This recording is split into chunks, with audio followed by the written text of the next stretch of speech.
Gamers are forcing Nvidia and AMD, all of the GPU companies, to lower prices. It's obvious anything over $500 now, unless it's a really good product, gamers are just not going to be happy. This has nothing to do with wanting to be cheap.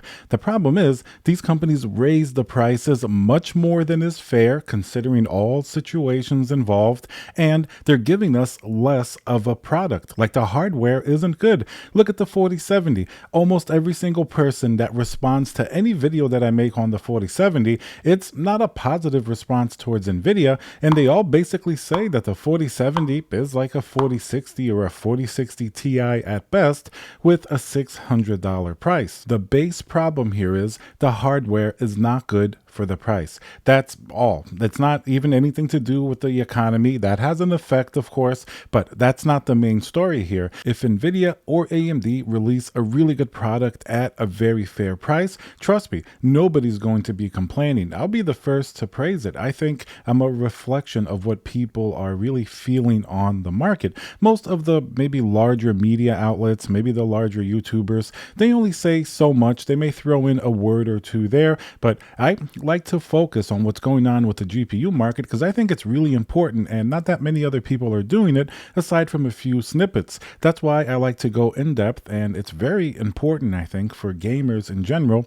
because the GPU is really what's going to drive the future of something that, is a hobby for many, that many people enjoy. It's a great de-stressor for life in general, but it seems like a lot of these products are just causing a lot of confusion and stress as well. So how are gamers making Nvidia and AMD reduce the price of these products? We haven't seen anything but the price go up, but we're starting to see signs that the price has to go down. I'm going to tell you what happened in the timeline and why it's probably going to go down and how gamers are doing it. So you definitely want to watch until the end of the video to get a good perspective. Remember to subscribe as well for this GPU focused content. So first, let's take a look at evidence number one, the 4070, which is the newest GPU release. It's not selling very well at all. It's basically gamers saying, Nvidia, we know this is the cheapest new GPU that you released, but it's not cheap enough.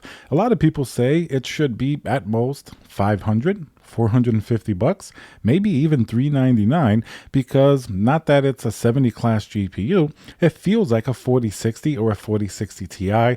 You look at the specs, I've complained a lot about the 192-bit memory bus on the 4070 Ti, likewise on this GPU as well. Of course, it is a 1440p GPU, but people compare it to the 3080. When the 3080 came out, that was basically an entry-level 4K GPU. Nobody was calling it a 1080p GPU or a 1440p GPU solely, even though you can use it at whichever resolution that you want. Now, games did get a little bit more demanding, but not hugely so. So this is really due to the limitations placed on the 4070. So that's complaint number one. $599, people feel are way too expensive. The way that we've seen gamers force the price to go down by not buying. For example, I pointed out in my previous videos that Micro Center was giving a $100 Steam gift card. While this isn't technically an Nvidia sort of, price reduction, it shows you that retailers are struggling to sell these GPUs and they have to give more incentives. People don't want simply to buy the gift card with the GPU and call it a day. Some people will do that if you want to have, some extra Steam games. If you were going to spend it anyway, it's not the worst deal in the world, but still, most people would prefer that $100 taken off the GPU and at least make it $499. Then it would be a little more palatable than it is now. Even that price is really not that popular. $450 seems to be sort of where most people think this GPU should be priced at, because after all, it's kind of like a 4070, but not really. 4060 or 4060 Ti at best, according to the specs and according to what a lot of people feel, comparing also objectively to how this GPU performs in comparison to the previous generation. And if people go back and compare previous generations, that's where we see this really big gap. Pointed out the other day that, remember the 3070? That one matched or beat the 2080 Ti, which was the top GPU at the time from the previous generation. This 4070 can barely even beat a 3080, which isn't even anywhere near the top. You have more GPUs. You have the 3080 Ti, 3090, 3090. 3090 Ti, those are much faster than the 3080. The 3070 was able to beat the 2080 Ti. That's impressive, and that's what people were really excited about. That GPU came out at $499. Not one person complained about the price, including me. Everybody was happy. Even though it had 8 gigabytes of VRAM, at the time, that was a little bit more acceptable. Now, 8 gigabytes is obviously almost obsolete for 1440p gaming, and 12 gigabytes is the new very, minimum. But of course, we have to look at the specs as well of the VRAM. It's not just the amount, the bandwidth and everything like that. That also plays a role in saying how good that GPU will be, and more importantly, how future-proof it will be.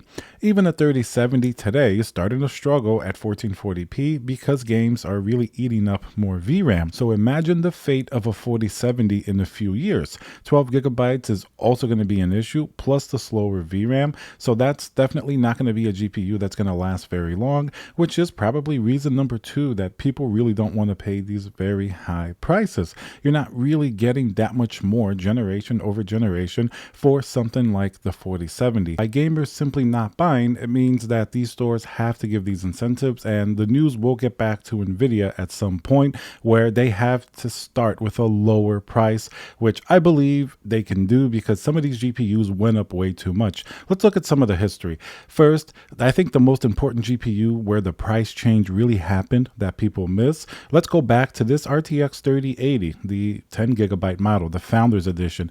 That one came out at $699, and simply put, people were very happy with this GPU. I mean, at the price that it came out at, it was a stupendous value for performance, even though it had 10 gigabytes of VRAM, which at the time was starting to push it for a high-end product. I mean, even the 2080 Ti had 11 gigabytes of VRAM. It was simply a great performer for $699. I mean, you usually had to pay $1,200 for that classic GPU. Either that's Nvidia's mistake for releasing something so good like the 1080 Ti, or it's really what it should have been priced at. But there was a problem, obviously. We then had everything that happened in the world. We had the GPU shortage. It was always very difficult to find this GPU at MSRP. Really difficult. In fact, more than even like a 3090. For some reason, this was a very hard to get GPU, probably because gamers loved it, miners loved it. It was very efficient and very good at cryptocurrency mining. And at $699, definitely not something you wanted to pass up. And obviously we had scalpers, which is another problem, enter the mix.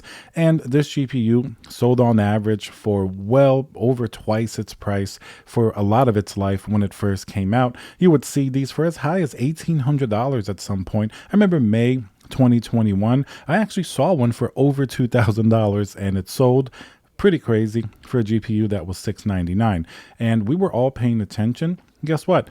Nvidia was also paying attention, and in the middle of that RTX 3000 GPU cycle, they released an RTX 3080 update with 12 gigabytes of VRAM, a few more CUDA cores, sure, a little bit faster than the original 3080, but not really by that much, maybe just a little bit extra VRAM doesn't hurt.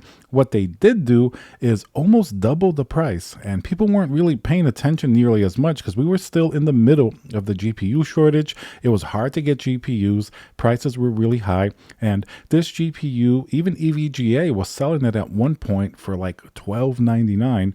Ridiculous. That's almost twice the price. And just so you know how crazy that price was, that's more than the 3080 Ti was, which was supposed to be a higher tier GPU. And in fact, it still was at 12 gigabytes of VRAM, and it was still a little faster than that 3080 12 gigabyte. But somehow, most of them were actually kind of cheaper. And of course, if you look at the MSRP, the 3080 Ti is $11.99, while this GPU never had an official MSRP. That's where Nvidia snuck this price creep in. That was the first GPU that we saw a massive price difference for basically no gain or very little gain. Maybe it would have been worth at most $100 over the original 3080 if we're really being fair, but certainly not $600 or more. And this GPU, for a lot of its life, guess what? It sold for like $1,500 to $1,600, like the Asus Strix version, and that's basically the scalper price of the original 3080. So the GPU companies did not like that other people were making money on a product that was basically being sold for twice its value. So Nvidia clearly tried to be the scalper in this case, and that's where basically it all started. Why was the demand so high? Number one, cryptocurrency mining. One person would buy literally hundreds of GPUs, and there certainly was a lot of gamer demand, but the cryptocurrency mining was that last bit that really drove a massive amount of sales. And this is proof because when cryptocurrency mining went away for the most part with Ethereum mining, we saw a massive drop instantly. And that's led to the situation that we are in now with inflated GPU prices. Gamers never wanted to pay those prices. It was mostly the cryptocurrency miners and the scalper market driving them up. A few gamers had to pony up because they wanted a new GPU that was fast. Fortunately, they had to pay those high prices. But after all that quieted down and GPUs were more available, no gamer wanted to pay that. Look at the 3090 Ti. That was $2,000. Nobody wanted to pay that. It went all the way down to $1,000 at some point, almost half its value. So gamers were not driving that market. But Nvidia had to keep those prices up because that new pricing would signify what the RTX 4000 GPUs would have to come in at.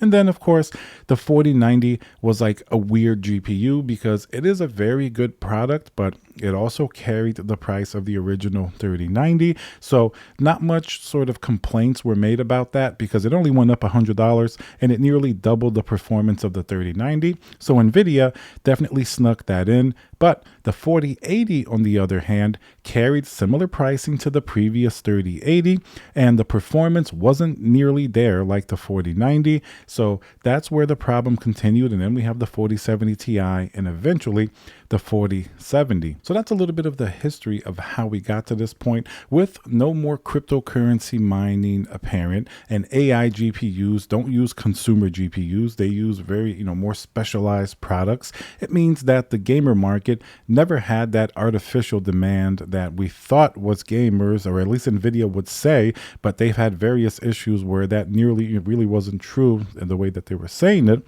Gamers are not supporting the market like Nvidia wants with that high pricing. It's not because gamers are cheap, it's because gamers never wanted to pay for those type of products at those prices. And then the 4070 makes it worse because it has two major problems. It's first, high prices, and then second, it's the high price for the hardware that you're getting, like we spoke about earlier in the video.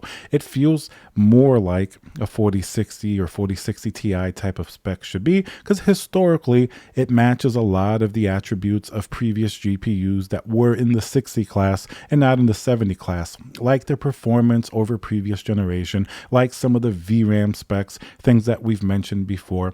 So that's why gamers aren't buying. That's really the main reason. Artificial market never indicated that gamers wanted to pay these prices, and Nvidia, they kept plowing through like they weren't really paying attention to reality. Even though cryptocurrency mining is not an issue right now, raising the prices of GPUs, they still kept these really high prices, really high.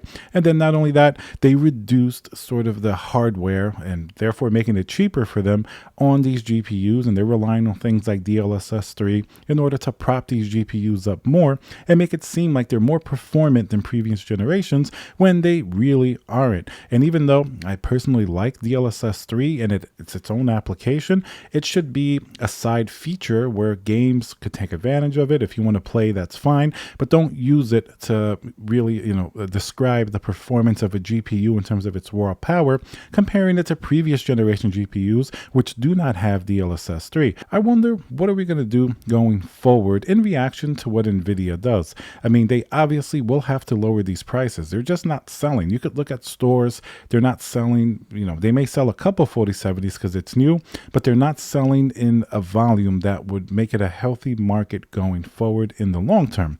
Remember to subscribe, smash that like button, and I'll see you guys on the next video.